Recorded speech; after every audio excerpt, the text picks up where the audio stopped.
your mind.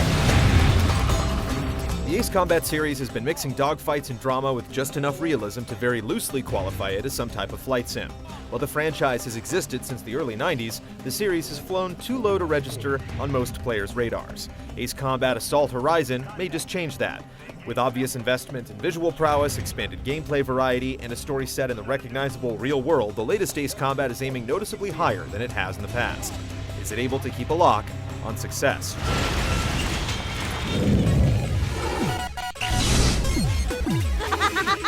I saw my death in my dreams, many times.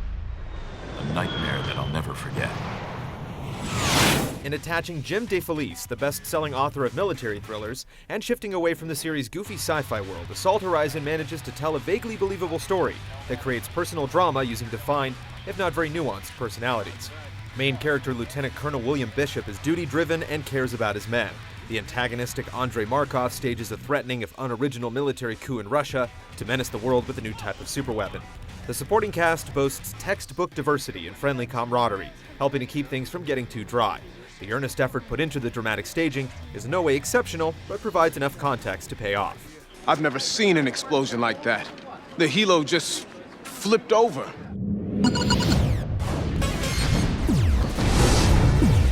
Not so good. Not so very good. Making your way through the military campaign in Assault Horizon involves completing mission after mission in a set order. There's a sense of advancement and choice provided by a steadily increasing selection of aircraft, each with their own performance parameters and special weapon options. This adds a welcome element of choice to the standard modus operandi of typical missions, which have you taking out whatever combination of air and ground targets need eliminating.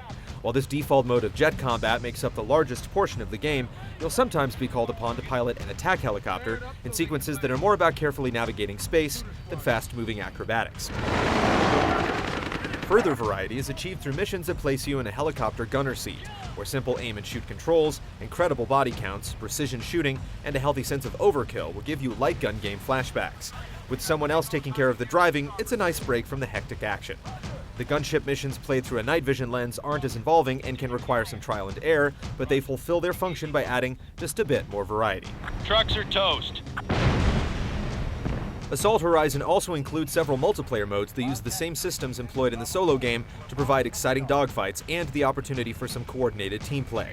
Outside the straightforward but enjoyable death matches, players will have to destroy ground objectives to capture points and launch a decisive attack in capital conquest mode, or control space in the capture and hold domination mode. These more involved game types don't easily lend themselves to casual play, but allow for interesting cooperative strategies for those who take their air combat seriously. In addition to competitive modes, single-player missions can also be replayed as difficulty-adjusted co-op runs. We could use help, Warwolf. Warwolf 1, roger.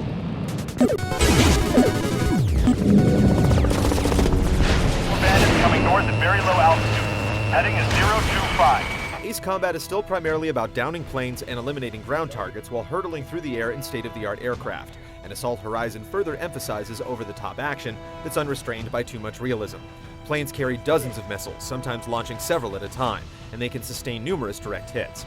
But in addition to spamming long-distance attacks, you're now able to lock in your view to track an individual enemy and focus on targeting. Gaining this predatory advantage is hugely enjoyable, and bringing an enemy down this way leads to a cutaway depicting the kill in gory mechanical detail. Your enemies, particularly aces or other human players, can put you in the same situation, and escapes or risky reversals are always possible. Bandit destroyed. A similar system lets you engage ground targets by locking you into a path to a concentrated attack run, letting you efficiently take out important objectives and substantially livening up the ground combat. The focused viewpoint brings the game toward arcade-style simplicity, but considering its general tone and feel, it's a step in the right direction. My six.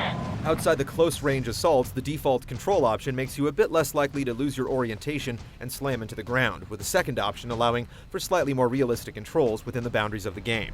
While there's no real issue with the controls, the wide open sky does tend to make many missions feel very similar to one another. The sameness is often mitigated with fresh mission objectives, but stages can occasionally feel like simple arenas besieged by wave after wave of unvaried opposition, with the game's intensity decreasing with repetition.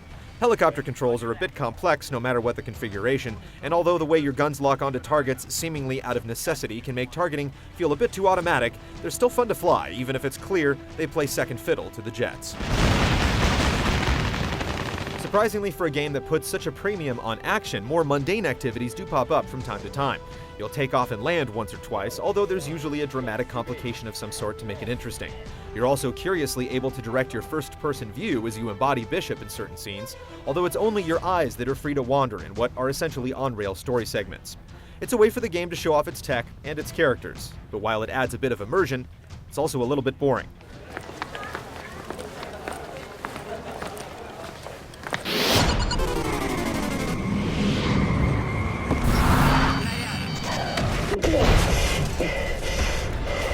Ace Combat Assault Horizon succeeds in assembling a great audiovisual package. Fans of military hardware and slick design will certainly appreciate the visual fidelity of the aircraft, which also look great when they're being gratuitously blown apart in the kill cam. And where many games concerned with aerial combat neglect detail on the ground, Ace Combat's real-world locations actually look fairly real, often bringing the action thrillingly close to ground level, with convincing visuals that make weaving through skyscrapers during dogfights feel intense and memorable. The men and women don't look as spectacular as the machines, but there's at least a bit of life in them, largely thanks to competent voice work and a script that at least aspires toward naturalistic dialogue. Oh, maybe you should try flying the thing. You're used to chasing your tail. The presentation of the game's more practical elements is slick, and the soundtrack does its best to sell Ace Combat's intentions of amped-up aerial drama. Settle up, Werewolves. We're heading back. Ace Combat may never fully overcome its identity crisis, but its latest sortie is a successful one. Assault Horizon creates some spectacular moments with its visually impressive close-range battles that make up for some of its slower, more repetitive lulls, and incorporates several different types of gameplay without compromising its overall quality or theme. Both the campaign and multiplayer feel well developed, creating a well-rounded package with a lot of value. It may not be everything to everybody, but Ace Combat Assault Horizon works hard to impress, and ultimately proves its worth.